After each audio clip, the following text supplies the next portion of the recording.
வணக்கம் அன்பர்களே, வாங்க நாம இன்னைக்கு வெள்ளை காராமணி குழம்பு எப்படி செய்யறதுன்னு பார்க்கலாம்.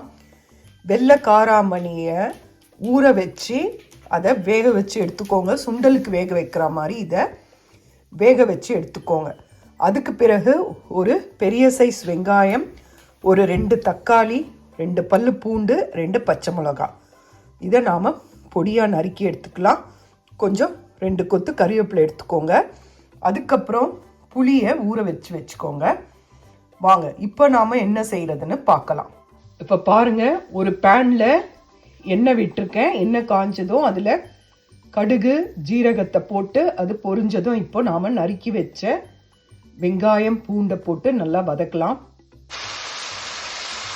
இப்போ பாருங்கள், வெங்காயம் பூண்டு பச்சை மிளகாய் போட்டிருக்கேன். இது நல்லா வதங்கட்டும். நல்லா வதங்கின பிறகு நறுக்கி வச்ச தக்காளியை போடலாம். இதில் கறிவேப்பிலையும் போடுங்க. இது கொஞ்சம் நல்லா வதங்கட்டும்.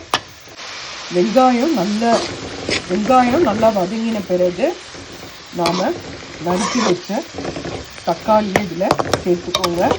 தக்காளி நல்லா வதங்கட்டும். வதங்கின பிறகு வாங்க பார்க்கலாம். பாருங்கள், வெங்காயம் தக்காளி எல்லாம் நல்லா வதங்கிடுச்சு. இந்த ஸ்டேஜில் நாம் வேக வச்ச வெள்ளை காராமணியை இதில் கொட்டிடலாம். கொட்டிட்டு நல்லா கலந்துடுங்க. இப்போ இதில் நாம் தேவையான காரத்தை சேர்த்துடலாம்.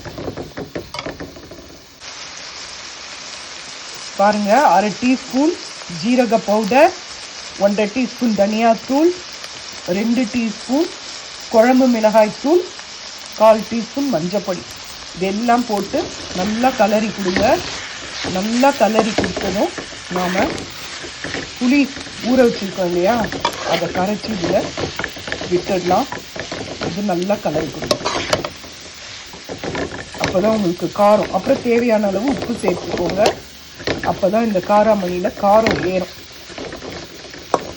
நல்லா இருக்குங்க சாப்பாடுக்கு. இதுக்கு ஒரு அப்பளம் இருந்தாலே போதும், ரொம்ப நல்லா இருக்கும்.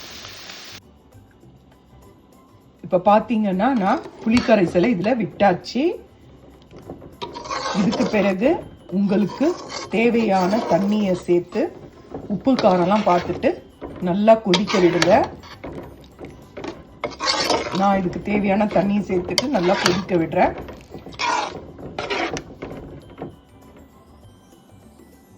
தண்ணி சேர்த்தாச்சுங்க. இப்போ இது நல்லா கொதிச்சு வரட்டும். நல்லா கொதிச்சு வந்தோடனே கொத்தமல்லி தூவி இறக்கிடலாம். இது ரொம்ப அருமையாக இருக்குங்க. செஞ்சு பாருங்கள், இது உடம்புக்கும் ரொம்ப நல்லது.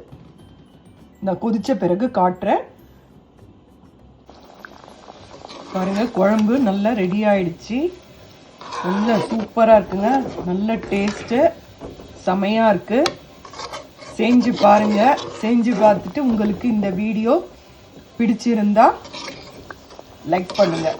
இது இட்லி தோசைக்கெலாம் கூட தொட்டுக்கலாங்க. ரொம்ப நல்லாயிருக்கும். சப்பாத்தி எல்லாத்துக்குமே தொட்டுக்கலாம். இது ரொம்ப நல்லாயிருக்கும். இதை செஞ்சு பாருங்கள். நன்றி, வணக்கம்.